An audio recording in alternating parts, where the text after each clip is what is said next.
அஸ்ஸலாமு அலைக்கும் வரஹ்மத்துல்லாஹி வபரகாத்துஹு. அல்ஹம்துலில்லாஹி ரப்பில் ஆலமீன். நஹ்மதுஹு வ நஸ்தஈனுஹு வ நஸ்தக்ஃபிருஹு வ நஊது பில்லாஹி மின் ஷுரூரி அன்ஃபுஸினா வ ஸய்யிஆத்தி அமாலினா. மை யஹ்திஹில்லாஹு ஃபலா முதில்ல லஹு வ மை யுத்லில் ஃபலா ஹாதிய லஹு. واشهد ان لا اله الا الله وحده لا شريك له واشهد ان محمدا عبده ورسوله. يا ايها الذين امنوا اتقوا الله حق تقاته ولا تموتن الا وانتم مسلمون. يا ايها الناس اتقوا ربكم الذي خلقكم من نفس واحده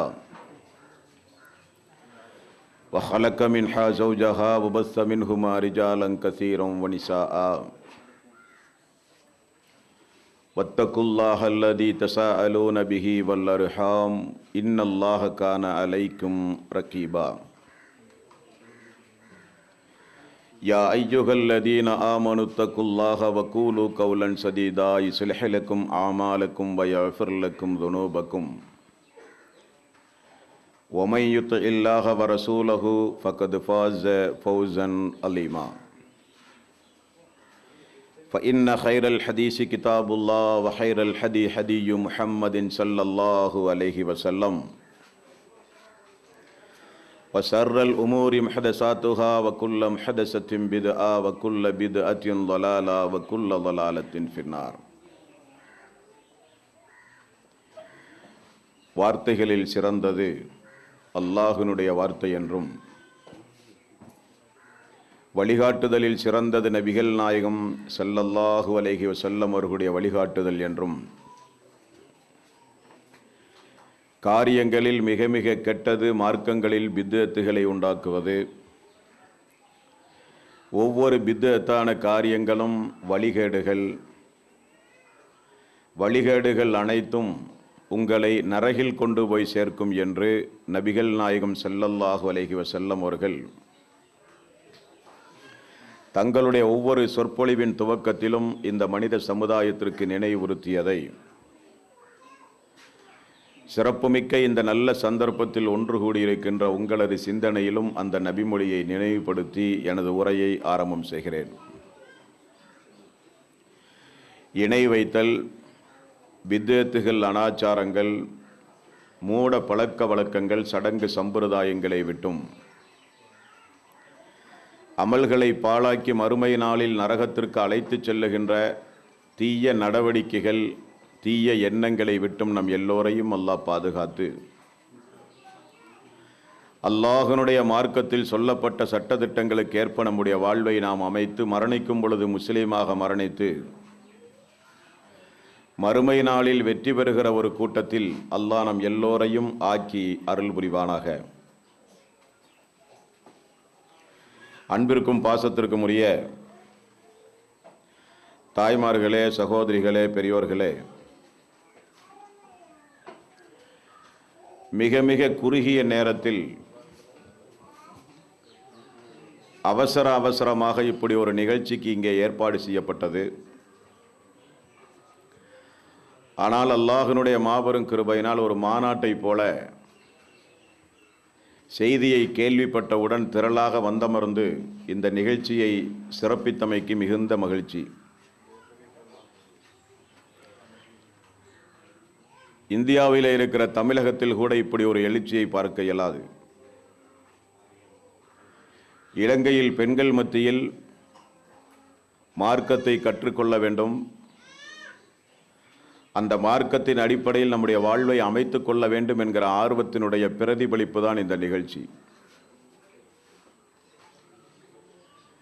அன்பான தாய்மார்களே, பெரியோர்களே, நம் உயிரினும் மேலான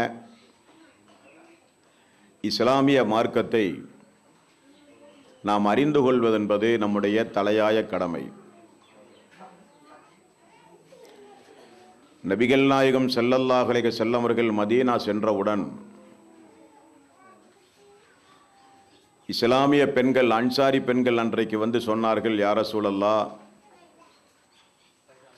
உங்களுடைய உபதேசத்தை பெரும்பாலும் ஆண்கள் தான் முன்வரிசையிலே அமர்ந்து கேட்கிறார்கள். அவர்களை தாண்டித்தான் அந்த செய்தி எங்களுக்கு வந்து சேருகிறது. ஆகவே வாரத்திற்கு ஒரு தினத்தை எங்களுக்காக வேண்டி மட்டும் நீங்கள் ஒதுக்கி எங்களுக்கும் இந்த இஸ்லாமிய பிரச்சாரங்களை செய்யுங்கள் யா ரசூலல்லாஹ் என்று சஹாபி பெண்கள் கேட்டதற்கு இணங்க வாரத்தினுடைய ஒரு நாளை ரசூலுல்லாஹி ஸல்லல்லாஹு அலைஹி வஸல்லம் அவர்கள் தேர்வு செய்து பெண்களுக்கும் உபதேசம் செய்துள்ளார்கள் என்று ஹதீஸுகளிலே பார்க்கிறோம். அப்படி உரை நிகழ்த்தும் போதுதான் ரசூலுல்லாஹி ஸல்லல்லாஹு அலைஹி வஸல்லம் அவர்கள் கூறினார்கள், நான் சொர்க்கத்தை பார்த்தேன், அந்த சொர்க்கத்தில் ஏழைகள் தான் அதிகம். நான் நரகத்தை எட்டி பார்த்தேன், அங்கே ஆண்களை காட்டிலும் பெண்கள் தான் அதிகம் என்று ரசூலுல்லாஹி ஸல்லல்லாஹு அலைஹி வஸல்லம் அவர்கள் கூறினார்கள்.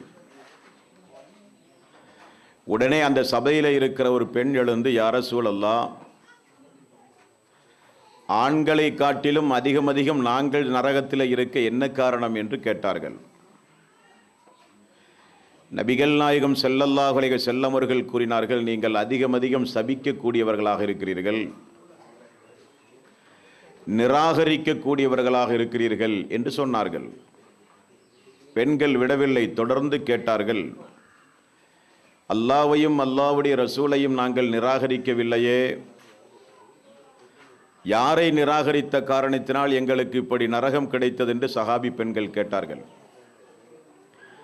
நபிகள் நாயகம் ஸல்லல்லாஹு அலைஹி வஸல்லம் அவர்கள் சொன்ன பதில், நீங்கள் அல்லாஹுவையும் அல்லாஹ்வுடைய ரசூலையும் நீங்கள் நிராகரிக்கவில்லை, உங்களுடைய கணவன்மார்களை நீங்கள் நிராகரிக்கிறீர்கள்.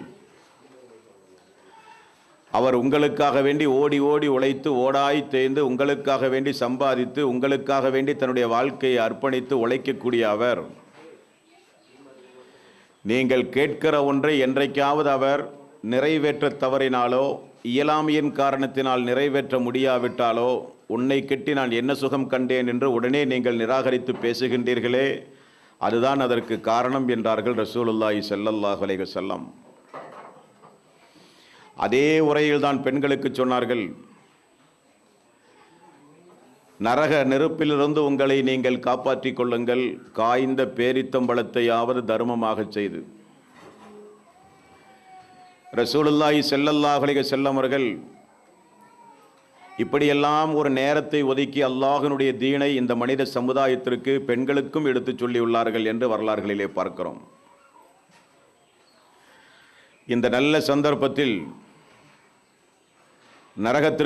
நரகத்தில் அதிகமான பெண்கள் இருந்தார்கள் என்று அல்லாஹ்வுடைய ரசூல் கூறினாலும், சொர்க்கத்திற்குரிய பெண்களும் இஸ்லாமிய மார்க்கத்திலே சொல்லப்பட்டதுண்டு. சொர்க்கத்திற்கு வாரிசுகள் என்றெல்லாம் அல்லாஹ் திருக்குரானிலே சொல்லுகிறானே, அதனுடைய சிறப்பு அம்சத்தை பெண்களும் பெறாமல் இல்லை, அவர்களும் அந்த சிறப்பு அம்சத்தை பெற்றிருக்கிறார்கள். ஒரு நாள் நபிகள் நாயகம் ஸல்லல்லாஹு அலைஹி வஸல்லம் ஒரே நேரத்தில் 3 நபர்களை சொர்க்கத்திலே பார்க்கிறார்கள். ஒன்று, பிலால் ரலியல்லாஹு அன்ஹு அவருடைய காலடி சப்தம். அதற்கு பிறகு கண்ணை கவருகிற நல்ல ஒரு மாளிகை. அந்த மாளிகைக்கு வெளியில் ஒரு பெண் இருந்து அந்த மாளிகையை பாதுகாத்து கொண்டிருக்கிறாளாம். நபிகள் நாயகம் ஸல்லல்லாஹு அலைஹி வஸல்லம் ஜிப்ரீல் அலைஹிஸ்ஸலாத்து வஸ்ஸலாம் இடத்திலே கேட்டார்கள், இந்த மாளிகை யாருக்குரியது? இந்த மாளிகை உங்களுடைய தோழர் பிலால் அவர்களுக்குரிய, உமர் அவர்களுக்குரியது என்றார்கள் ஜிப்ரீல் அலைஹிஸ்ஸலாத்து வஸ்ஸலாம். இன்னொரு மாளிகையை பார்த்தார்கள் அல்லாஹ்வுடைய ரசூல், இது யாருக்குரியது என்று கேட்டார்கள். இதுதான் உம்மு சுலைம் அனஸ் ரலியல்லாஹு அன்ஹுடைய தாயாருக்குரியது என்றார்கள் ஜிப்ரீல் அலைஹிஸ்ஸலாத்து வஸ்ஸலாம். அப்படியானால் சொர்க்கத்திற்கு உரியவர்களாகவும் சொர்க்க வாசிகளாகவும் இந்த உலகத்திலே நடமாடி இருக்கிறார்கள் பெண்கள். ஆயிஷா ரலியல்லாஹு அன்ஹா அவர்களோடு அல்லாஹ்வுடைய ரசூல் அமர்ந்து கொண்டிருக்கும் போது ஜிப்ரீல் அலைஹிஸ்ஸலாத்து வஸ்ஸலாம் அவர்கள் வந்து சொன்னார்கள், யா ரசூலல்லாஹ், அல்லாஹுவும் நானும் ஆயிஷா அவர்களுக்கு சலாம் கூறியிருக்கிறேன் என்று தெரியப்படுத்துங்கள் என்று சொன்னார்கள். கதீஜா ரலியல்லாஹு அன்ஹா அவர்கள் ஒரு நாள் அல்லாஹுடைய ரசூலுக்கு சமைத்த பொருளை உணவை கொண்டு வந்து கொண்டிருக்கும் போது அப்பொழுதும் ஜிப்ரீல் அலைஹிஸ்ஸலாத்து வஸ்ஸலாம் அவர்கள் வந்து, யா ரசூலல்லாஹ், இதோ கதீஜா அவர்கள் உங்களுக்கு தேவையான காலை உணவை கொண்டு வந்து கொண்டிருக்கிறார்கள், அவர்களுக்கு அல்லாஹ் சலாம் சொல்லி இருக்கிறான் என்று சொல்லுங்கள், எனது சலாத்தையும் எத்தி வையுங்கள். அது போக அவர்களுக்கு ஒரு நற்செய்தியும் சொல்லுங்கள், முத்தாலான அலங்கரிக்கப்பட்ட சொர்க்கத்து மாளிகை கதீஜா அவர்களுக்கு உண்டு என்று நீங்கள் சொல்லுங்கள் என்றும் ஜிப்ரீல் அலைஹிஸ்ஸலாத்து வஸ்ஸலாம் அவர்கள் கூறினார்கள். இப்படி எத்தனையோ முன்னறிவிப்புகள் நிறைய பெண்களுக்கு ரசூலுல்லாஹி ஸல்லல்லாஹு அலைஹி வஸல்லம் அவர்கள் செய்திருக்கிறார்கள். ஆண்களைப் போல சொர்க்கவாசிகளாகவே இந்த உலகத்தில் பெண்களும் வாழ்ந்திருக்கிறார்கள் என்பது இங்கே குறிப்பிடத்தக்கது. அடிக்கிற இந்த வெயிலிலும் இந்த வெப்பத்திலும் குறுகிய இந்த நேரத்தில் ஏற்பாடு செய்யப்பட்ட இந்த நிகழ்ச்சிக்கு இவ்வளவு பெரிய திரளாக நாம் எல்லாம் இங்கே ஒன்று கூடி இருக்கிறோம் என்றால் அதனுடைய காரணம் என்ன? நிகழ்ச்சி முடிந்து திரும்பச் செல்லுகிற பொழுது நமக்கு யாரும் அன்பளிப்புகளோ பரிசுகளோ தரப்போவதில்லை. சிறிய ஒரு சிரமத்தையும் பொருட்படுத்தாமல் இங்கே இவ்வளவு பெரிய திரளாக நாம் எல்லாம் இங்கே வந்து அமர்ந்து கொண்டிருக்கிறோம் என்றால் அதனுடைய லட்சியம் என்ன? 4 நல்ல செய்திகளை கேட்க வேண்டும், அதன் மூலம் நம்முடைய ஈமானை பாதுகாக்க வேண்டும், நம்முடைய தக்குவா அதிகரிப்பதற்குரிய வழிவகைகளை நாம் தேட வேண்டும், நிறைய அமல்களை நம்முடைய சொந்த வாழ்விலை செய்ய வேண்டும் என்பதுதான் நம்முடைய லட்சியம். யா ஐயுஹல்லதீன ஆமனு கு அன்ஃபுஸக்கும் வஹ்லீக்கும் நாரா, ஈமான் கொண்டவர்களே, உங்களையும் உங்களது குடும்பத்தாரையும் எரிகின்ற நரக நெருப்பிலிருந்து நீங்கள் பாதுகாத்துக் கொள்ளுங்கள் என்று அல்லாஹ் திருக்குரானிலே சொல்லுகிறான். அதுதான் நம்முடைய லட்சியம். அந்த லட்சியத்திற்காகத்தான் இங்கே நாம் ஒன்று கூடியிருக்கிறோம். அன்பான தாய்மார்களே, சகோதரிகளே, பெரியோர்களே, இந்த காலம் மிக மிக மோசமான காலம். இந்த காலம் மனிதன் வழிதவறி செல்வதற்கு அதிக வழிமுறைகள் ஏற்படுத்தப்பட்டிருக்கிற காலம். இப்படிப்பட்ட இந்த காலத்தில் சஹாபி பெண்களுடைய வாழ்க்கை வரலாறுகளை நாம் கேட்கும்போது, அவர்களுடைய வாழ்க்கை வரலாற்றை நாம் படிக்கும்போது, அவர்களுடைய வாழ்க்கை வரலாற்றை பயான்களில் சீடிகளின் மூலம் நாம் கேட்கும்போது, நம்முடைய ஈமானுக்கும் நம்முடைய இறையச்சத்திற்கும் மிகுந்த ஒரு உபகாரமாக அது இருக்கும் என்கிற நல்ல நோக்கத்தோடு ஒரு சில சம்பவங்களை உங்களுக்கு நான் நினைவுபடுத்துகிறேன். இன்றைக்கு இந்த உலகத்தில் அனாச்சாரங்களையும் அசிங்கமான அருவருக்கத்தக்க முகம் சுளிக்கக்கூடிய காரியங்களையும் அதிகம் செய்கிறவர்கள் பெண்கள் என்றால் உங்களுடைய உள்ளம் அதற்காக வேண்டி வேதனைப்பட்டால் அதற்கு நான் பொறுப்பல்ல. உலகத்துடைய நியதி அந்த அளவுக்கு இருக்கிறது. எங்கு பார்த்தாலும் அசிங்கமான சம்பவங்கள், எங்கு பார்த்தாலும் அல்லாஹ்வினுடைய கோபத்தை தட்டி எழுப்புகிற காரியங்கள், எங்கு பார்த்தாலும் நரகத்திற்குரிய காரியங்களை நிறைய பெண்கள் இந்த மனித சமுதாயத்திலே இன்றைக்கு செய்து கொண்டிருக்கிறார்கள். அவர்களுக்கு நீங்கள் எடுத்துச் சொல்ல வேண்டும், இதுவல்ல உலகம். இந்த உலகத்திற்கு பிறகு ஒரு வாழ்வு உண்டு. அந்த வாழ்வை எப்படி நாம் தீர்மானிக்க போகிறோம் என்கிற வாய்ப்பை இந்த உலகத்தில் அல்லாஹ் ரப்பல் ஆலமீன் நமக்கு தந்திருக்கிறான். ஆகவே நரகத்திற்குரியவர்கள் பெண்கள் அதிகமானவர்கள் என்று அல்லாஹுடைய ரசூல் கூறினாலும் சொர்க்கத்திற்கும் உரியவர்களாக உலகத்திலே பெண்கள் வாழ்ந்திருக்கிறார்கள் என்பதை உங்களுக்கு நான் ஞாபகப்படுத்துகிறேன். ஒரு குடும்பத்தினுடைய வாழ்க்கை வரலாற்றை பாருங்கள். மாலிக் என்கிற ஒரு கணவனை திருமணம் முடித்து உம்மு சலமா அவர்கள் குடும்பம் நடத்தி கொண்டிருக்கிறார்கள். நபிகள் நாயகம் ஸல்லல்லாஹு அலைஹி வஸல்லம் இந்த இஸ்லாமிய பிரச்சாரம் செய்யும் போது கணவனுக்கே தெரியாமல் இந்த தௌஹீதை, இந்த ஏகத்துவத்தை உம்மு சுலைம் ரலியல்லாஹு அன்ஹா அவர்கள் ஏற்றுவிடுகிறார்கள். அப்பொழுது அனஸ் அவர்கள் கைக்குழந்தையாக இருக்கிற பருவம். கணவனுக்கு மாலிக் அவர்களுக்கு ஆத்திரம் வருகிறது.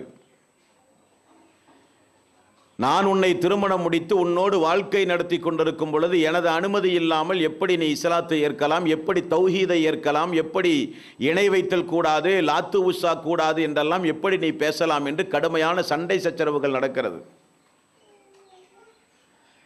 நான் இந்த மார்க்கத்தை ஏற்றது உங்களுக்காக வேண்டி அல்ல, அல்லாஹ்வுக்காக வேண்டி என்று உம்மு சுலைம் மிக தெளிவாகவே சொல்லிவிடுகிறார்கள்.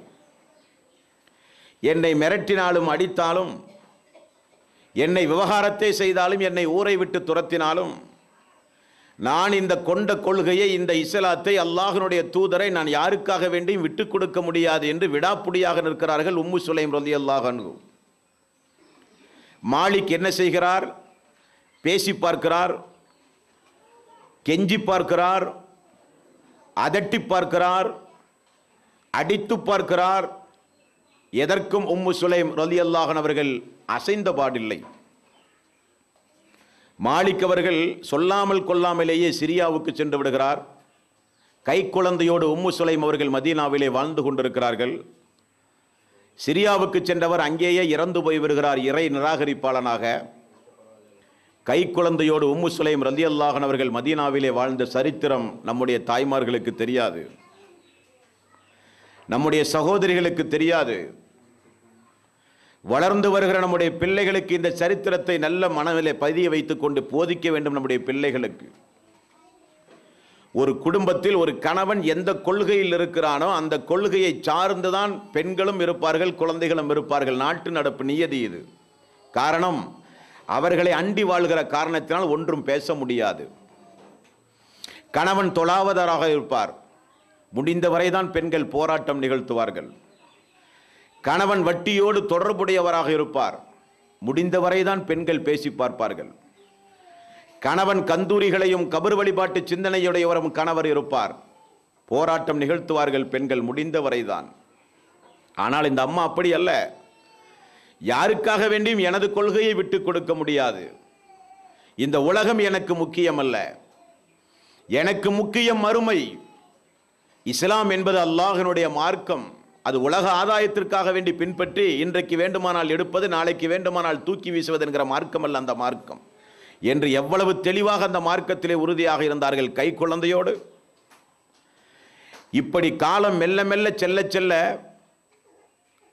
அபூ தல்ஹா ரலியல்லாஹு அன்ஹு அவர்கள் மதீனாவிலேயே மிகப்பெரிய ஒரு செல்வந்தர். அன்றைக்கு அவர் இஸ்லாத்தை ஏற்கவில்லை.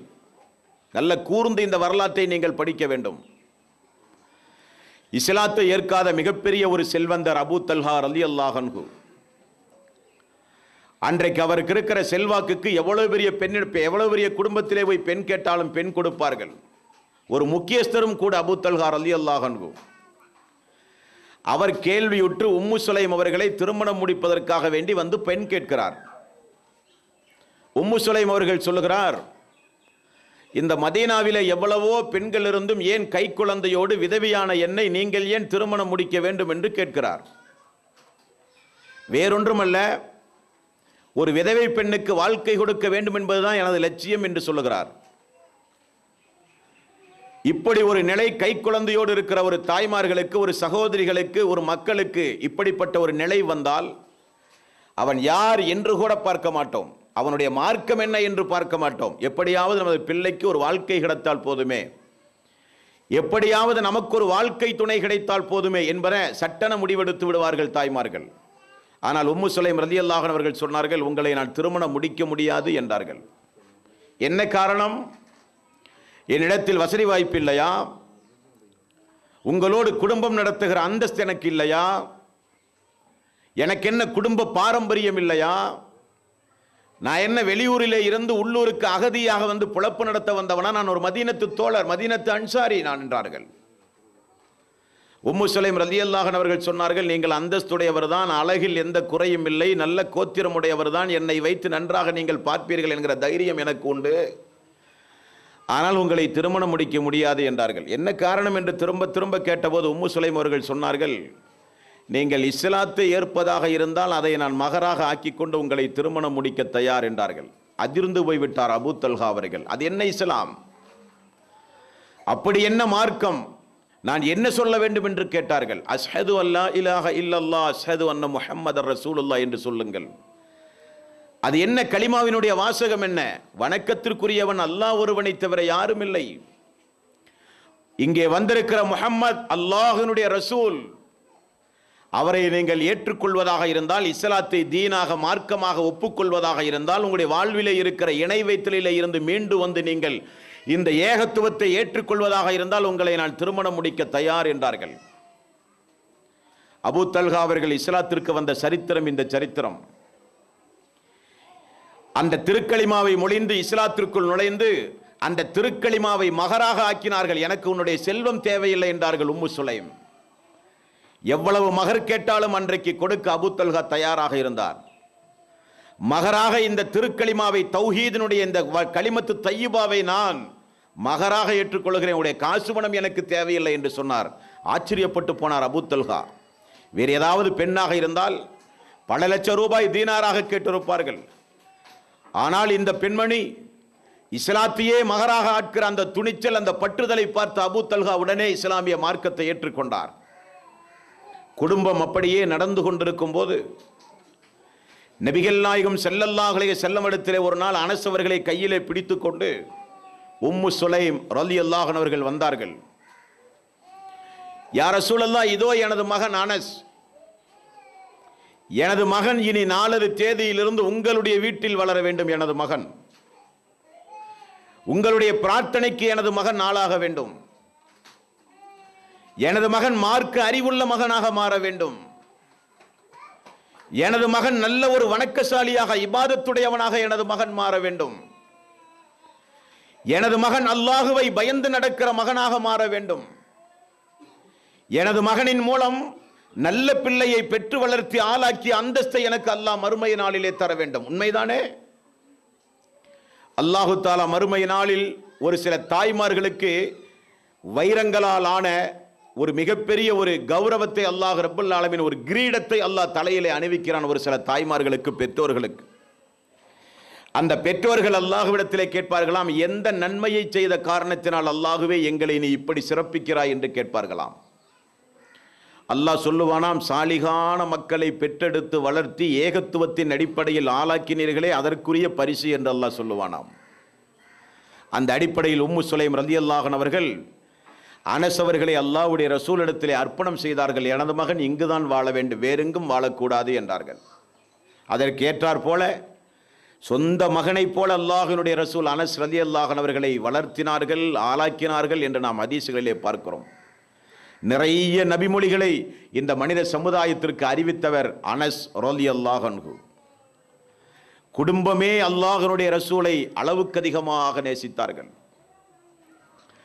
அபூ தல்ஹா ரலியல்லாஹு அன்ஹு அவர்களை குறித்து உங்களுக்கு நிறைய செய்திகளை நீங்கள் கேள்விப்பட்டிருப்பீர்கள். அந்த குடும்பத்தினுடைய அந்த சம்பவத்தை உங்களுக்கு நான் ஞாபகப்படுத்துகிறேன். லன் தனாலுல் பிர்ர ஹத்தா துன்ஃபிகு மிம்மா துஹிப்பூன். நீங்கள் நேசிக்கக்கூடிய பொருளிலிருந்து அல்லாஹ்வுக்கு நீங்கள் தர்மம் செய்யாதவரை நீங்கள் விசுவாசத்தால் பூரணமாக முடியாது என்று அல்லாஹ் ஆயத்தை இறக்கினான். எதை தர்மம் செய்ய வேண்டுமாம்? நாம் நேசிக்கிற பொருளை. நமக்கு எந்த பொருள் மிக மிக விருப்பமானதாக இருக்குதோ அதை எடுத்து அல்லாஹ்வுடைய பாதையிலே தர்மம் செய்தால் தான் விசுவாசத்தால் நீங்கள் பூரண நன்மை அடைய முடியும் என்று அல்லாஹ் ஆயத்தை இறக்கினான். இறக்குகிற சபையில் அந்த அபூ தல்ஹா அவர்கள் இருந்தார்கள். கொஞ்சம் கூட யோசிக்காமல் உடனே எழுந்து சொன்னார்கள், யா ரசூலல்லாஹ், நான் நேசிக்கிற பொருளை அல்லாஹ்வுக்காக வேண்டி இதோ நான் தர்மம் செய்கிறேன் என்றார்கள். எதை?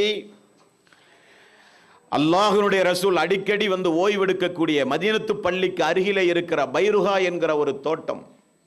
அங்கே வருகிற தண்ணீர் ரொம்ப சுவையான தண்ணீர். அது விலை மதிப்புள்ள ஒரு தோட்டம், நிறைய பேரித்தம்பரங்கள் உள்ள ஒரு தோட்டம். நபிகள் நாயகம் ஸல்லல்லாஹு அலைஹி வஸல்லம் அவர்கள் அடிக்கடி அங்கு போய் தான் ஓய்வெடுப்பார்கள். யா ரசூலல்லாஹ், எனக்கு இந்த பைருஹா தோட்டம் எவ்வளவு விருப்பமானது என்று உங்களுக்கு தெரியும். ஆகவே அந்த தோட்டத்தை இதோ அல்லாஹ்வுடைய பாதையிலே தர்மமாக நான் கொடுக்கிறேன் என்றார்கள். ரசூலுல்லாஹி ஸல்லல்லாஹு அலைஹி வஸல்லம், உங்களுடைய உறவினர்களுக்கு கொடுங்கள், நெருங்கிய பந்துகளுக்கு பங்கு வைத்து கொடுங்கள் என்று அல்லாஹ்வுடைய ரசூல் சொன்னார்கள். இங்கு அதுவல்ல முக்கியம், அதைவிட ஒரு முக்கிய சம்பவம் உண்டு. இந்த செய்தியை உம்மு சுலைம் ரலியல்லாஹு அன்ஹா அவர்கள் கேள்விப்படுகிறார்கள். தனது கணவர் தனது குடும்பத்தினுடைய முக்கியமான ஒரு ப்ராப்பர்ட்டி, வேல்யூ ப்ராப்பர்ட்டி, எல்லோரும் அதிகம் நேசித்த ஒரு தோட்டம், தன்னுடைய கணவர் யாருக்குமே சொல்லிக் கொள்ளாமல் உடனே ஒரு ஆயத்து இறங்கியதன் அடிப்படையில் அல்லாஹ்வுடைய ரசூலுடைய சபையிலே இருந்து கொண்டு இப்படிப்பட்ட ஒரு முடிவெடுத்து விட்டார் என்று தெரிந்தவுடன், அருமையான வியாபாரத்தை செய்துவிட்டு வந்தீர்கள், மறுமை நாளில் அதற்குரிய கூலியை ரப்புல் ஆலமீன் நமக்கு தருவான் என்று சட்டென பதில் சொன்னார்கள் உம்மு சுலைம். நோக்கம் அதுதானே அம்மாவுக்கு. அந்த அம்மாவுக்கு காசு பணம் நோக்கம் அல்ல. அபூ தல்ஹா ரொம்ப வசதி உடையவர். காசு பணம் நோக்கம் என்றால் திருமணத்தின் பொழுது அதிக மகர் கேட்டிருப்பார்கள். காசு பணம் தான் நோக்கம் என்றால் அவர்கள் யாரை வேண்டுமானாலும் திருமணம் முடித்திருப்பார்கள். ஏன் கை குழந்தையோடு மதீனாவிலே அவ்வளவு அலங்கோலப்பட வேண்டும்? கணவர் தர்மம் செய்கிறார், அந்த தர்மத்தை ஊக்குவிக்குகிறார்கள் உம்மு சுலைம் ரலியல்லாஹு அன்ஹா அவர்கள். நீங்கள் செய்தது சரிதான், நாம் உண்மை முஸ்லீமாக வாழ வேண்டும். அல்லாஹ் என்ன சொன்னான்? ஈமானினுடைய சுவையை அவர்கள் முழுமையாக அடைய முடியாது என்று அல்லாஹ் சொன்னான். நான் அடைவேன் என்று காட்டினார்கள் அபூ தல்ஹா. அந்த குடும்பம் நபிகள் நாயகம் ஸல்லல்லாஹு அலைஹி வஸல்லம் அவர்களை மிகுந்த உன்னிப்போடு பார்த்து கொண்டிருந்த குடும்பம். நபிகள் நாயகம் ஸல்லல்லாஹு அலைஹி வஸல்லம் அவர்கள் அமர்ந்து கொண்டிருக்கிற சபையில் யாராவது பசியோடு வெளியூரிலே இருந்து யாராவது விருந்தினர்கள் வந்தால் அல்லாஹ்வுடைய ரசூல் தனது வீட்டிலே முதலில் விசாரிப்பார். ஆயிஷா, உண்பதற்கு ஏதாவது உண்டுமா? இல்லை யா ரசூலல்லாஹ், தண்ணீர் மட்டும்தான் உண்டு. ஒரு சில நேரங்களில் யா ரசூலல்லாஹ், அண்டை வீட்டுக்காரர் நமக்கு தந்த ஒரு டம்ளர் பால் உண்டு. யா ரசூலல்லாஹ், 1, 2, 3 பேரித்தம்பரங்கள் பேரித்தங்கனிகள் மட்டும்தான் உண்டு. இப்படி குடும்பம் நடத்திய சந்தர்ப்பத்தில் ரசூலுல்லாஹி ஸல்லல்லாஹு அலைஹி வஸல்லம் அல்லாஹ்வுடைய இந்த விருந்தாளிக்கு உங்களில் உணவு கொடுப்பவர் யார் என்று கேட்டார்கள். தெரியுமா உங்களுக்கு? பயான்களிலே கேள்விப்பட்டிருக்கிறீர்களா? உடனே அபூ தல்ஹா ரலியல்லாஹு அன்ஹு அவர்கள் உடனே எழுந்து, யா ரசூலல்லாஹ், அல்லாஹ்வுடைய அந்த விருந்தாளியை நான் அழைத்து கொண்டு கண்ணியப்படுத்துகிறேன் என்றார். உடனே வீட்டுக்கு சென்றார். உம்மு சுலைம் அவர்களிடத்திலே விசாரித்தார். உம்மு சுலைம் அவர்கள் சொன்னார்கள், நமது மகனுக்கு மட்டும் கொஞ்சம் ரொட்டி துண்டு உண்டு, இருந்தாலும் அந்த விருந்தாளியை கண்ணியப்படுத்துவதாக நீங்கள் வாக்கு கொடுத்த காரணத்தினால் அந்த விருந்தாளியை வீட்டுக்கு நீங்கள் தைரியமாக அழைத்து வாருங்கள். அழைத்து வந்து குழந்தைக்காக வேண்டி வைத்திருக்கிற அந்த ரொட்டியை அந்த விருந்தாளிக்கு நாம் கொடுத்து விடுவோம். நீங்கள் ஒன்றை செய்யுங்கள், அவருக்கு முன்னே அமர்ந்து கொண்டிருங்கள், நீங்களும் விருந்து உண்ணுவதைப் போல பாவனை செய்யுங்கள். அங்கே எரிகிற அந்த குழல் விளக்கு இருக்கிறது, அந்த விளக்கு, அதை ஏற்றுவதைப் போல நான் வந்து அணைத்து விடுகிறேன் என்று சொல்லுகிறார்கள். அதே போல அபூ தல்ஹா அவர்கள் இருக்கிறார்கள். அந்த விளக்கு அங்கே அணைக்கப்படுகிறது. விருந்தாளி தனக்கு முன்னால் அபூ தல்ஹா அமர்ந்து நமக்கு முன்னால் உணவு உண்டு கொண்டிருக்கிறார் என அவர் நினைத்து இருக்கிற அந்த உணவை தாராளமாக உண்டு கொண்டு அந்த விருந்தாளி சந்தோஷமாக அந்த குடும்பத்திற்கு பிரார்த்தனை செய்துவிட்டு வெளியே சென்று விடுகிறார். மறுநாள் அபூ தல்ஹா அவர்கள் அல்லாஹ்வுடைய ரசூலை போய் பார்க்கும்போது அல்லாஹ் இறக்கிய வசனம் என்ன தெரியுமா? உங்களுக்கு தேவை இருந்தும் அடுத்தவர்களுக்கு முன்னுரிமை கொடுக்கக்கூடியவர்கள் நீங்கள் என்று அல்லாஹ் ஆயத்தையே இறக்கினான். ஒரு குடும்பத்துடைய வரலாறு இது. சொர்க்கம்தான் லட்சியம் என்று வாழ்ந்த குடும்பத்துடைய வரலாறு. ஆகவேதான் ரசூலுல்லாஹி ஸல்லல்லாஹு அலைஹி வஸல்லம் உம்மு சுலைமுக்குரிய சொர்க்கத்தை, மறுமையிலே மாளிகையை சொர்க்கத்தில் நான் பார்த்தேன் என்று ரசூலுல்லாஹி ஸல்லல்லாஹு அலைஹி வஸல்லம் அவர்கள் கூறினார்கள். அந்த குடும்பத்திற்கு நிறையவே துஆ செய்தார்கள் அல்லாஹ்வுடைய ரசூல். யா ரசூலல்லாஹ், எனது மகனுக்கு பிரார்த்தனை செய்யுங்கள் என்று ஒரு நாள் வந்து சொன்னார்கள் உம்மு சுலைம். அல்லாஹ்வுடைய ரசூல் அனஸ் ரலியல்லாஹு அன்ஹு அவர்களுக்கு, யா அல்லாஹ், நீ நீண்ட ஆயுளை போட்டுக் கொடு யா அல்லாஹ், அல்லாஹ்வுடைய இந்த சிறிய அடியானுக்கு நல்ல செல்வச் செழிப்பை கொடு யா அல்லாஹ் என்று அல்லாஹ்வுடைய ரசூல் பிரார்த்தனை செய்தார்கள். நீண்ட ஆயுளோடு வாழ்ந்தார்கள் அனஸ் ரலியல்லாஹு அன்ஹு. நிறைய குழந்தைகளை, பேரம் பேத்திகளை பெற்றெடுத்து மிகச்சிறந்த ஒரு சமுதாயமாக வாழ்ந்தார்கள் அனஸ் ரலியல்லாஹு அன்ஹு. இந்த வரலாறெல்லாம் பொழுதுபோக்குக்காக வேண்டி சொல்லப்படுகிற வரலாறுகள் அல்ல. இதே போன்று குடும்பம், இங்கே வந்திருக்கிற குடும்பங்களில் ஒரு குடும்பம் இப்படி வாழ்ந்தால் அதுதான் இந்த நிகழ்ச்சியினுடைய வெற்றி, அதுதான் இந்த உபதேசத்திற்கு கிடைக்கக்கூடிய வெற்றி. நமக்கு இந்த உலகம் வேண்டாம்.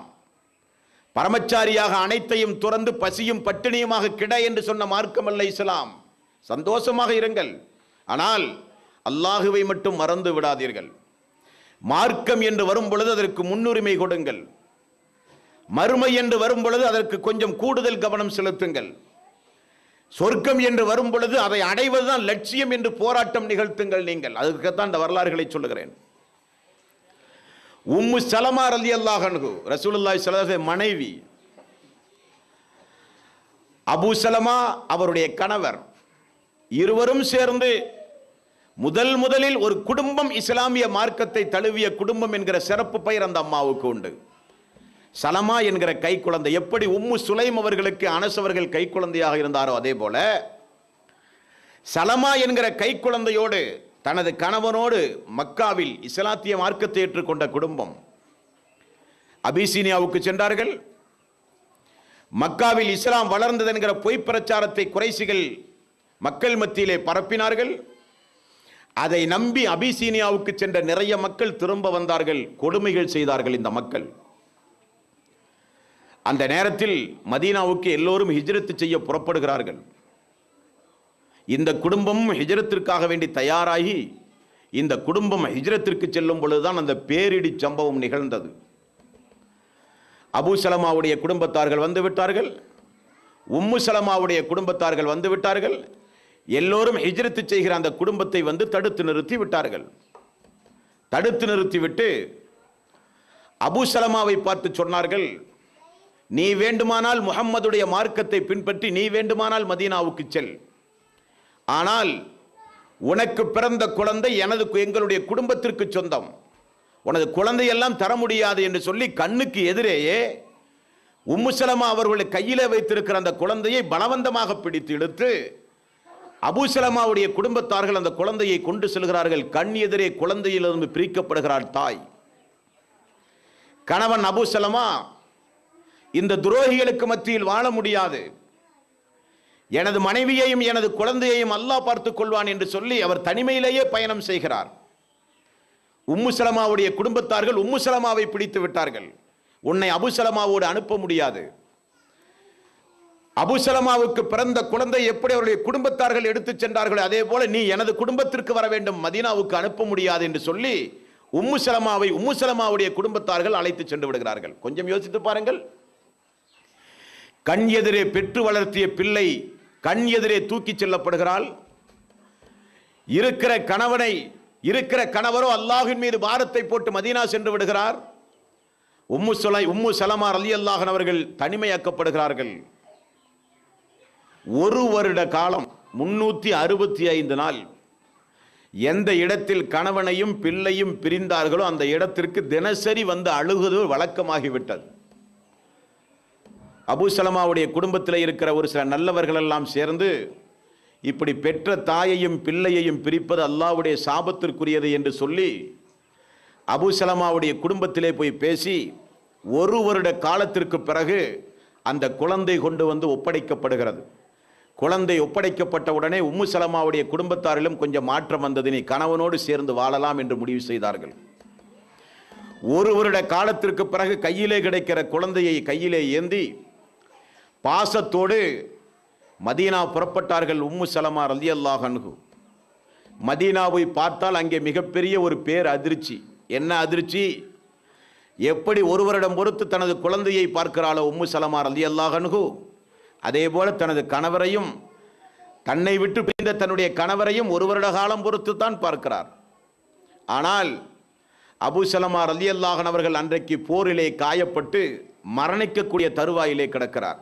அவர் சந்திக்கிற நேரம் குடும்பம் நடத்த முடியுமா, சந்தோஷமாக வாழ முடியுமா? எவ்வளவு பெரிய பேரதிர்ச்சி சம்பவம் இந்த சம்பவம். போய் பார்த்தால் தன்னுடைய கணவனுடைய வீட்டை சுற்றி ரசூல் ஸல்லல்லாஹு அலைஹி வஸல்லம் தோழர்கள் எல்லோரும் இருக்கிறார்கள். மரணப்படுக்கையில் கிடக்கிறார் அபூ சலமா. ரசூலுல்லாஹி ஸல்லல்லாஹு அலைஹி வஸல்லம் வந்து அவருக்காக வேண்டி பிரார்த்தனை செய்து கொண்டிருந்த நேரம் சென்ற உம்மு சலமா அவர்களும் கணவனுக்கு தேவையான பணிவிடைகளை செய்தார்கள். ரசூலுல்லாஹி ஸல்லல்லாஹு அலைஹி வஸல்லம் அவர்கள் ஒரு நாள் பார்க்க போகிற பொழுது அபூ சலமா அவர்கள் இறந்து போய்விட்டார்கள். இந்த குடும்பம் அனாதையானது.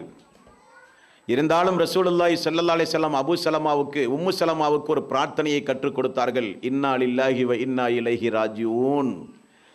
அல்லாஹும்ம அஜிர்னி ஃபி முஸீபத்தி வ அலுஃப்லி ஹைரும் மின்ஹா. அல்லாஹுவே, எனக்கு ஏற்பட்ட இந்த இழப்புகளுக்கு பகரமாக சிறந்த ஒன்றை எனக்கு தாயா அல்லாஹ், நாங்களும் அல்லாஹ்விடத்திலே செல்லக்கூடியவர்கள் என்று அந்த பிரார்த்தனையினுடைய வாசகம். உம்மு சலமா என்ன செய்தார்கள் தெரியுமா? அந்த பிரார்த்தனையை கடைசி வரை சொல்லவே இல்லை. வஅலுஃப்லி ஹைரும் மின்ஹா, அல்லாஹுவே இதைவிட சிறந்த ஒன்றை தா என்கிற வாசகத்தை கடைசி வரை உம்மு சலமா அவர்கள் சொல்லவே இல்லை. என்ன காரணம் சொல்லுகிறார்கள் என்றால், எனது கணவனை காட்டிலும் ஒரு சிறந்த கணவர் இனி இந்த உலகத்திலேயே கிடையாது, நான் ஏன் அந்த வாசகத்தை சொல்ல வேண்டும் என்று முடிவெடுத்திருந்தார். இத்தாவுடைய காலம் முடிந்தது. மெல்ல மெல்ல நாட்கள் நகர்ந்தது.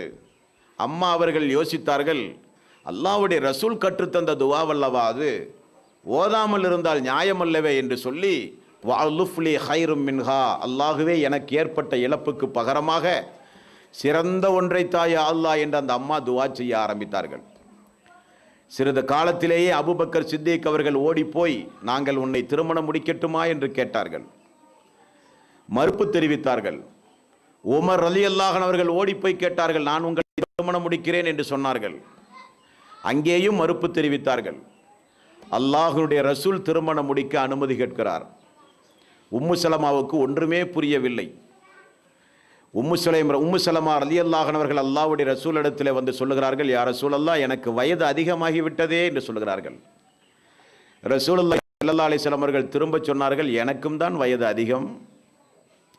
யா ரசூலல்லாஹ், எனக்கு குழந்தைகள் உண்டுமே என்று சொன்னார்கள். இனி அந்த குழந்தை உங்களுக்கு மட்டும் சொந்தமான குழந்தை அல்ல, எனக்கும் சொந்தமான குழந்தை தானே என்றார்கள். யா ரசூலல்லாஹ், நான் அதிகம் கோபப்பட்டு பேசக்கூடிய பெண் என்று சொன்னார்கள். உங்களது கோபம் குறைய அல்லாஹ்விடத்திலே பிரார்த்தனை செய்கிறேன் என்று சொல்லி திருமணம் முடிக்கப்பட்டது. சலமா என்கிற குழந்தைக்கு மட்டும் தாயாக இருந்த உம்மு சலமா அன்றிலிருந்து உலக மக்களுக்கெல்லாம் தாயாக மாறினார்கள் என்றால் இது எவ்வளவு பெரிய ஒரு தியாகம். இந்த தியாகம் எதற்காக வேண்டி வரலாறுகளிலே சங்கைக்குரிய இமாம்கள் பதிவு செய்து நமக்கு சொல்லித் தருகிறார்கள். நாமும் அதே போல வாழ முயற்சி செய்ய வேண்டும். நம்முடைய வாழ்வில் இருக்கிற ஒரு யதார்த்த சம்பவத்தை உங்களுக்கு நான் இங்கே நினைவுபடுத்த கடமைப்பட்டிருக்கிறேன். பொதுவாகவே இந்த சமுதாயத்தில் வரதட்சணை என்பது தலைவிரித்து ஆடுகிற காலம்.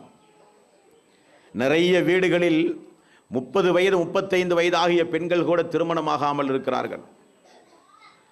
எப்படியாவது தனக்கு ஒரு வாழ்க்கை கிடைக்காதா என்று ஏங்கி தவிக்கிற அந்த குடும்பத்தில் நிறைய குடும்பத்தார்கள் என்ன முடிவுக்கு செல்கிறார்கள் என்றால், எப்படியாவது நம்முடைய குடும்பத்திற்கு ஒரு வாழ்க்கை கிடைக்கட்டுமே நம்முடைய மகளுக்கு, நமக்கு. ஆகவே இருக்கிற காணிகளை எல்லாம் விற்று, இருக்கிற சொத்துக்களை எல்லாம் விற்று, கேட்கிற வரதட்சணையை கொடுத்து எப்படியாவது வாழ்ந்து போகலாம் என்கிற முடிவுக்குத்தான் எல்லோரும் வருவார்கள். அல்லது தன்னை திருமணம் முடிக்க வருகிறவர் அவர் தொழுகையாளியா, ஹராம் ஹலாலுகளை பேணி நடக்கக்கூடியவரா, இபாதத் என்ன, அவருடைய இஸ்லாம் என்ன, மறுமையை குறித்தும் அல்லாஹுவை குறித்தும் பயந்து நடக்கக்கூடியவரா என்றெல்லாம் இன்றைக்கு பார்க்கக்கூடிய பெண்கள் மிக மிக குறைவு. இன்னும் ஒருபடி மேலாக அல்லாஹ்வுக்கு இணை துணைகளை ஏற்படுத்துகிற கணவன் ஆண்களை எல்லாம் தேர்வு செய்கிற பெண்களை இந்த மனித சமுதாயத்திலே பார்க்கிறோமா இல்லையா? என்ன காரணம்? நாம் அல்லாஹு ஒருவன் உண்டு என்று நம்பினோமே தவிர நம்முடைய உள்ளத்தில் அந்த அல்லாஹுவை குறித்துள்ள நம்பிக்கை ஆழப்பதியவில்லை என்றுதான் நான் சொல்லுவேன். ஒன்றும் ஒன்றும் இரண்டு எப்படி மிக தெளிவானதோ அதே போல அல்லாஹுவை நாம் நம்பியிருக்கிறோமா என்றால் இல்லை. சக்திக்குட்பட்டு நம்முடைய தேவைகளுக்கு மட்டும்தான் அல்லாஹுவை நாம் விசுவாசம் கொள்வோம். அன்றைய பெண்கள் அப்படி அல்ல. அல்லாஹு நம்மை கைவிட மாட்டான் என்பதில் உறுதியாக இருந்தார்கள்.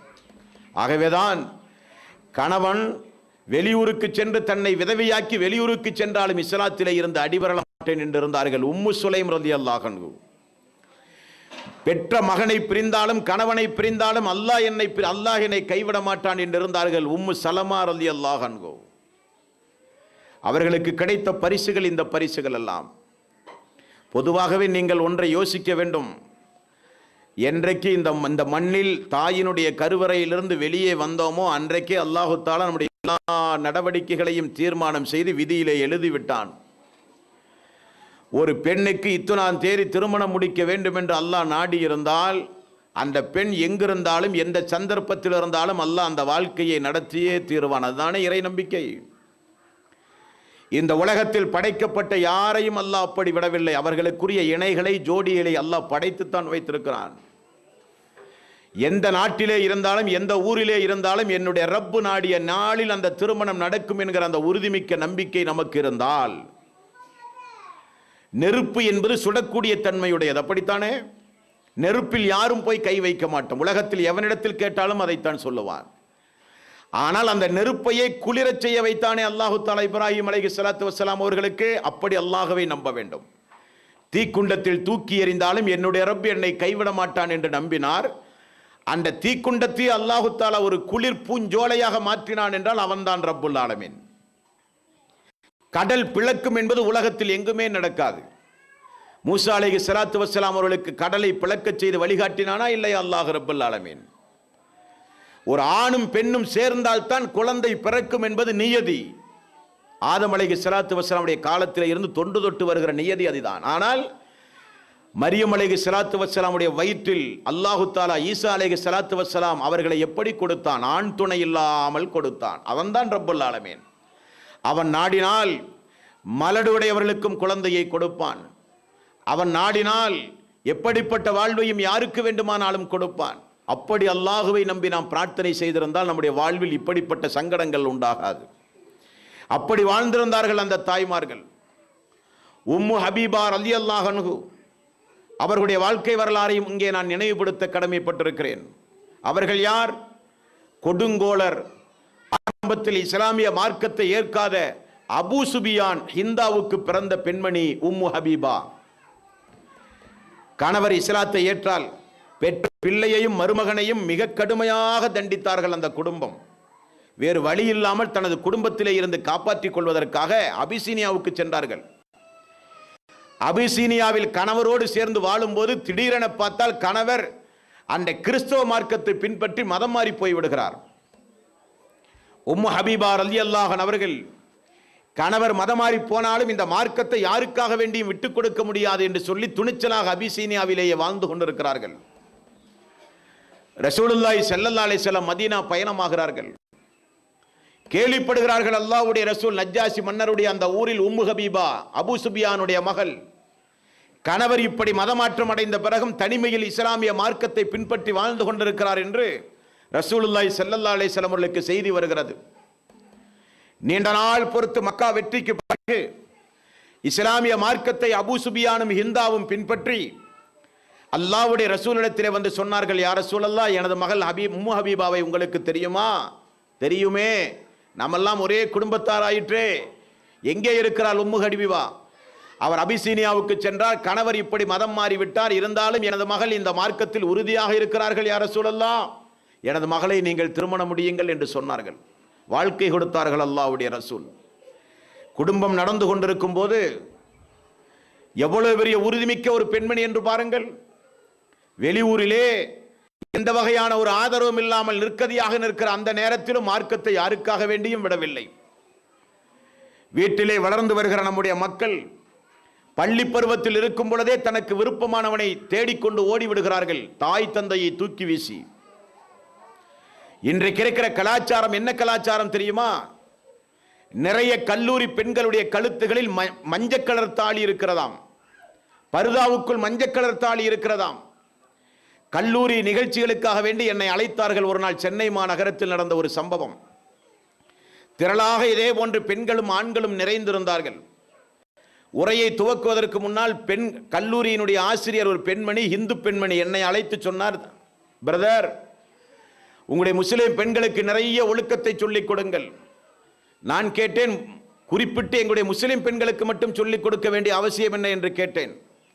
நிறைய பெண்கள் பிரதர் பர்தா அணிந்திருக்கிறார்கள், அவருடைய கழுத்திலே மஞ்சள் கயிறு இருக்கிறது, கோயிலிலே போய் திருமணம் முடித்திருக்கிறார்கள் என்று சொன்னார்கள். மார்க்கத்தை பெற்ற தாய் தந்தையர்களை தூக்கி வீசுகிற இளம் பெண்கள், கிடைத்த ஹிதாயத்தை ஒரு ஆணுக்காக வேண்டி தூக்கி வீசுகிற பெண்கள், இஸ்லாத்தை சர்வ சாதாரணமாக உதறி தள்ளுகிற பெண்கள் இந்த மனித சமுதாயத்திலே உண்டு. ஆணுக்காக, சாதாரண ஒரு குடும்ப வாழ்வுக்காக, நம்முடைய குடும்பங்களில் ஏதாவது சின்ன ஒரு பிரச்சனைகள் ஏற்பட்டாலோ, பொருளாதார சரிவுகள் ஏற்பட்டாலோ, வறுமைகள் வந்தாலோ உடனே நாம் என்ன செய்கிறோம்? அந்த வறுமையை தீர்க்குவதற்காக மாந்திரிகமான காரியங்களிலே போய் ஈடுபடுகிறோம். தாயத்தணிவது, கருப்பு கயிறு அணிவது, எதையாவது மந்திரித்து வாங்கி கொண்டு வந்து வீட்டிலே கட்டி தொங்க விடுவது, அல்லது ஏதாவது இருக்கிற நகைகளை பேங்குகளிலே கொண்டு போய் வைத்து வட்டியோடு தொடர்பு ஏற்படுத்திக் கொள்வது, இப்படியெல்லாம் இழப்புகள் வந்தால் தாங்கிக் கொள்ள முடியாத பக்குவம் நமது பக்குவம். ஆனால் அந்த பெண்கள் சவால் விட்டார்கள், நரகத்தில் நாங்கள் அதிகமா, நாங்கள் சொர்க்கத்திற்கு சென்று காண்பிப்போம், நாங்களும் சொர்க்கத்திற்கு உரியவர்களாக எங்களாலும் வாழ முடியும் என்பதை நிரூபித்தவர்கள் அந்த தாய்மார்கள். உம்மு ஹபீபா ரலியல்லாஹு அன்ஹா அவர்கள் சொல்லுகிறார்கள், அல்லாஹ்வுடைய ரசூல் என்றைக்கு 12 ரக்காத் உபரியான சுன்னத்தான தொழுகைகளை யார் தொழுகிறார்களோ அவர்களுக்கு சொர்க்கத்தில் ஒரு மாளிகை கட்டப்படும் என்று அல்லாஹ்வுடைய ரசூல் சொன்னார்கள். என்றைக்கு அல்லாஹ்வுடைய ரசூலுடைய நாவிலே இருந்து அதை நான் கேட்டேனோ அதை நான் இன்று வரை பின்பற்றுகிறேன் என்று மரணிக்கின்றவரை சொன்னார்கள். இபாதத்துகளில் அவர்களுக்கு இருக்கிற ஆர்வம், இபாதத்துகளிலே அவர்களுக்கு இருக்கிற ஆர்வம். ஒரு நாள் ஆயிஷா ரலியல்லாஹு அன்ஹா அவர்கள் வீட்டிலே இருக்கும்போது அல்லாஹ்வுடைய ரசூல் வீட்டுக்கு வந்தால் ஆயிஷா ரலியல்லாஹு அன்ஹா அவர்கள் அழுது கொண்டிருக்கிறார்கள். என்ன ஆயிஷா என்று கேட்டார்கள். யார் ரசூலல்லாஹ், இப்பொழுதுதான் ஒரு பெண்மணி வந்து விட்டு சென்றால், அந்த பெண்மணி நடந்து கொண்ட அந்த முறையை பார்த்து என்னால் தாங்க முடியவில்லை, ஆகவே அழுகிறேன் என்றார்கள் ஆயிஷா ரலியல்லாஹு அன்ஹா. என்ன நடந்தது என்று அல்லாஹ்வுடைய ரசூல் கேட்டார்கள். யார் ரசூலல்லாஹ், 2 கை குழந்தையோடு ஒரு தாய் வந்தால் பசியினுடைய கொடுமையை என்னிடத்திலே சொன்னார். நான் அந்த 3 பேருக்கும், தாய்க்கும் 2 குழந்தைக்கும் தேவையான 3 பேரித்தம்பழம் வீட்டில் உண்டுமா என்று பார்த்தேன். வீட்டில் இருந்ததோ 2 பேரித்தம்பழம் யார சூழல்லா, 3 பேரித்தம்பழம் இருந்தது யார சூழல்லா. நான் அந்த 3 பேரித்தம்பழத்தையும் கொண்டு வந்து அந்த 2 குழந்தைகளுக்கும் அந்த தாய்க்கும் கொடுத்தேன். குழந்தைகள் அவசர அவசரமாக அந்த பேரித்தங்கனிகளை குழந்தைகள் தின்றது. 3வது இருக்கிற பேரித்தம்பழம் தாயாகிய தனக்குரியது என நினைத்து அந்த தாய் உண்ண போகும்போது அந்த குழந்தைகள், தாயே அதுவும் எங்களுக்கு வேண்டும் என்று கேட்க, அந்த குழந்தை தனக்குரிய பேரித்தம்பழத்தை 2ஆக பீத்து பாதி பாதி 2 குழந்தைகளுக்கும் கொடுத்து அவள் பட்டினியாக நின்றாள். யார் ரசூலல்லாஹ், மீண்டும் நான் வீட்டுக்கு சென்று அந்த தாய்க்கு ஏதாவது கொடுக்க முடியுமா என்று பார்த்தேன். நமது வீட்டில் ஒன்றுமே இல்லை யார் ரசூலல்லாஹ் என்றாள். உடனே ரசூலுல்லாஹி ஸல்லல்லாஹு அலைஹி வஸல்லம் தன்னை வருத்தி கொண்டு மிகப்பெரிய தியாகம் செய்து குழந்தைகளுக்காக வேண்டியே வாழ்கிற அந்த தாய் சொர்க்கத்திற்குரியவர்கள் என்றார்கள் ரசூலுல்லாஹி ஸல்லல்லாஹு அலைஹி வஸல்லம். இன்றைக்கு ஆடம்பர பொருள்களை வாங்கி குவிப்பதற்காக, வசதிகளை பெருக்குவதற்காக, உலகத்தில் அண்டை வீட்டு பெண்ணை விட நாம் வசதியாக இருக்க வேண்டும் என்பதற்காக, நமது உறவினர்கள் எல்லாம் சந்தோஷமாக இருக்கும்போது நாம் எப்படி ஏழை எளியவர்களாக இருக்க முடியும் என்பதற்காக, சமுதாயத்தில் நம்முடைய அந்தஸ்தை உயர்த்தி காண்பிப்பதற்காக, நாமும் நம்முடைய கணவன்மார்களும் நம்முடைய பிள்ளைகளும் சந்தோஷமாக இருக்க வேண்டும் என்பதற்காக ஹராம் ஹலாலை கூட பார்க்காத குடும்பங்கள் இந்த சமுதாயத்தில் எத்தனை பேர்கள். 1000 காரணங்கள் அந்த அன்றைய கால பெண்களுக்கு இருந்தது. ஹராமான வாழ்க்கையை தேடிக்கொள்வதற்கு 1000 காரணங்கள் அன்றைக்கு பெண்களிடத்தில் இருந்தது. உண்பதற்கு அன்றைக்கு உணவில்லை, அங்கே உடுப்பதற்கு அங்கே உடை கிடையாது, நல்ல வீடுகள் கிடையாது, நல்ல சந்தோஷமான வாழ்க்கை கிடையாது. இருந்தாலும் அந்த குடும்பம் அல்லாஹ், மறுமை, சொர்க்கம், அல்லாஹ்வுடைய ரசூல் என்று 24 மணி நேரம் வாழ்ந்தார்கள் என்றால் அவர்கள் சொர்க்கவாசிகள். அந்த பாடங்களையும் படிப்பினைகளையும் நாம் பெற வேண்டும்.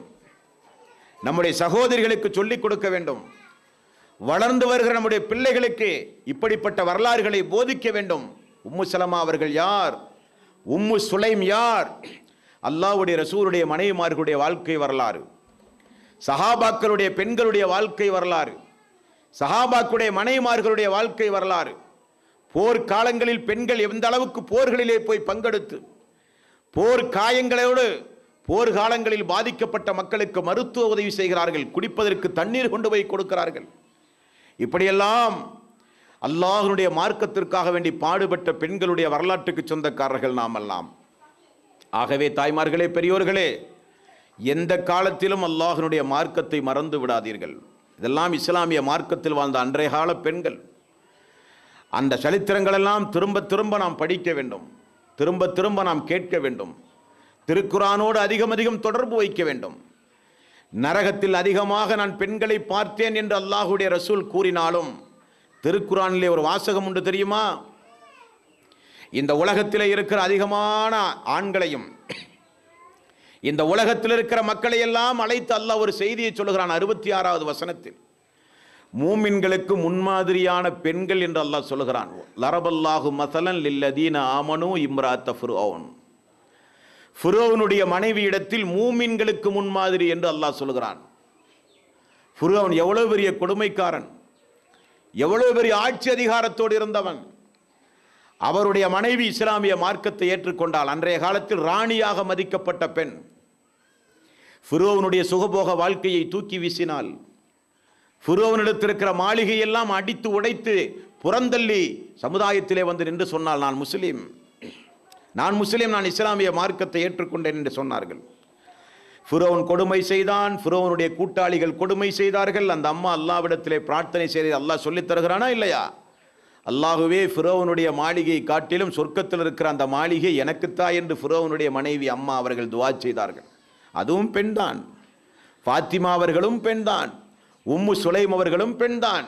ஜைனப் அவர்கள், ஜுவைரியா அவர்கள், கதீஜா அவர்கள், ஆயிஷா அவர்கள் எல்லாம் உங்களைப் போல பெண்கள் தானே. அவர்களுக்கும் ஆசாபாசம் உண்டு.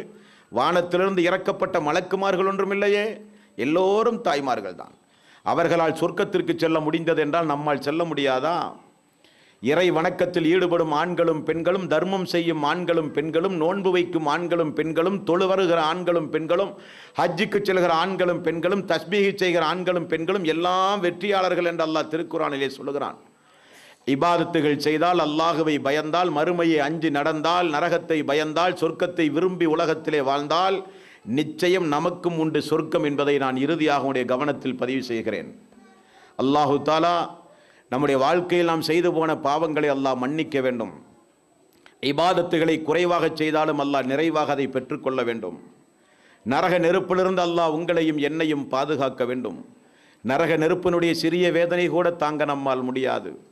கோடை காலத்தில் அடிக்கிற இந்த வெயிலையே நம்மால் தாங்க முடியாது என்று சொல்லும் போது, இறை நிராகரிப்பாளர்களுக்கும் அல்லாஹ்வுடைய கோபத்தை பெற்று உலகத்தில் வாழ்ந்தவர்களுக்கும் அல்லாஹ் தண்டனை கொடுப்பதற்காக வேண்டிய ஏற்பாடு செய்து வைத்திருக்கிற அந்த நரகத்தினுடைய சிறிய வேதனை கூட நம்மால் தாங்க முடியாது. ஆகவேதான் ரசூலுல்லாஹி ஸல்லல்லாஹு அலைஹி வஸல்லம் அல்லாஹ்விடத்திலே அடிக்கடி பிரார்த்தனை செய்வார்களாம். ரப்பனா ஆத்தினா ஃபித் துன்யா ஹஸனத்தம் வஃபில் ஆখিরাতি ஹஸனத்தம் வகினா அதாபன்னார். அல்லாஹுவே, இம்மையிலும் மறுமையிலும் எங்களை சிறப்புடன் வாழ வைப்பாயாக, நரக நெருப்பிலிருந்து எங்களை நீ பாதுகாப்பாயாக என்பது அல்லாஹ்வுடைய ரசூலுடைய எல்லா நேரங்களிலும் கேட்கப்படுகிற துவாவில் கடைசியாக இதை சொல்லித்தான் அல்லாஹ்வுடைய ரசூல் துவாவையே முடிப்பார்கள். ஆகவே தாய்மார்களே, சகோதரிகளே, பெரியோர்களே, நம்முடைய தாய்மார்களை பொறுத்தவரையில் இபாதத்துகளில் கொஞ்சம் குறைவானவர்கள். நேரம் கிடைக்கும் பொழுதெல்லாம் உபரியான வணக்க வழிபாடுகள், லுஹாவுடைய தொழுகை, சுன்னத்தான தொழுகை, நஃபிலான தொழுகை என்று எவ்வளவு தொழுகைகள் உண்டுமோ எல்லா தொழுகைகளிலும் வீடுகளிலே குழந்தையை பராமரிக்கிற நேரம் போக, கணவனுக்கு தேவையான பணிவிடைகள் செய்கிற நேரம் போக, மீதமுள்ள நேரங்களில் இபாதத்துகளை அதிகம் செய்கிற பாக்கியம் பெற்றவர்கள் நீங்கள். ஆண்களைப் போல் அல்ல, வெளியே அலைந்து திரிந்து சம்பாதிக்க வேண்டிய அவசியம் உங்களுக்கு இல்லை. ஆகவே வீடுகளில் கணவன்மார்களுடைய அமானிதமாகிய குழந்தைகள், அவருடைய வீடு, அவருடைய சொத்துக்களை அமானிதமாக பாதுகாத்து அந்த வீட்டை மலக்குமார்கள் வந்து போகிற வீடுகளாக மாற்றி அமைக்க வேண்டியது உங்களுடைய கடமை. எந்த வீட்டில் இசைக்கருவிகள் முழங்கப்படுகிறதோ அந்த வீட்டில் மலக்குமார்கள் வரமாட்டார்கள். எந்த வீட்டில் சலங்கை சப்தம் கேட்கிறதோ அந்த வீட்டில் மலக்குமார்கள் வரமாட்டார்கள். எந்த வீட்டில் போட்டோக்கள் உருவங்களாக வைக்கப்பட்டு அலங்கார பொருளாக வைக்கப்படுகிறதோ அந்த வீட்டில் மலக்குமார்கள் வரமாட்டார்கள். எந்த வீட்டில் பாசத்திற்காக, விளையாட்டுக்காக நாய்கள் வளர்த்தப்படுகிறதோ அந்த வீட்டில் மலக்குமார்கள் வரமாட்டார்கள். நம்முடைய வீடுகளில் திருக்குர்ஆன் ஓதப்பட வேண்டும். நம்முடைய வீடுகளில் சூரத்துல் பக்ரா, சூரத்து ஆல இம்ரான் எந்த வீடுகளில் ஓதப்படுகிறதோ அந்த வீடுகளிலே இருந்து சைத்தான் ஓடுகிறான் என்றார்கள் ரசூலுல்லாஹி ஸல்லல்லாஹு அலைஹி வஸல்லம். ஆகவே டிவியோடு உள்ள தொடர்பை கொஞ்சம் குறைத்து கொள்ள வேண்டும். அது நல்ல போக்கல்ல, குடும்பத்தையே சீரழித்து விடும். குர்ஆனை கையிலே எடுங்கள். அதிகப்படியான நேரங்களில் நேரம் கிடைக்கும் பொழுதெல்லாம் உபரியான வணக்க வழிபாடுகளிலே ஈடுபடுங்கள். மாதாந்திர நோன்பு பிறை 13, 14, 15 மாதத்தினுடைய 3 சுன்னத்து நோன்புகளை வாழ்க்கையிலே பேணுங்கள். வாராந்திர நோன்பு வைக்க முடியுமானால் திங்கள், வியாழன் 2 நாள் கொஞ்சம் கூடுதலாகவே நோன்பு வையுங்கள். இப்படி இபாதத்துகளோடு நீங்கள் இருக்கிற காலமெல்லாம் உங்களுடைய பிள்ளைகளை, உங்களுடைய கணவன்மார்களை அல்லாஹ் கைவிட மாட்டான். குடும்பத்திலே அல்லாஹ் பர்க்கத்துகளை கொண்டு வந்து தருவான். எப்பொழுதும் அருள் செய்கிற மலக்கு நம்முடைய வீடுகளுக்கு வந்து போய் கொண்டே இருந்தால் தான் அந்த வீடு பாக்கியம் உள்ள வீடாக, சாந்தி சமாதானம் உள்ள வீடாக அமையும்.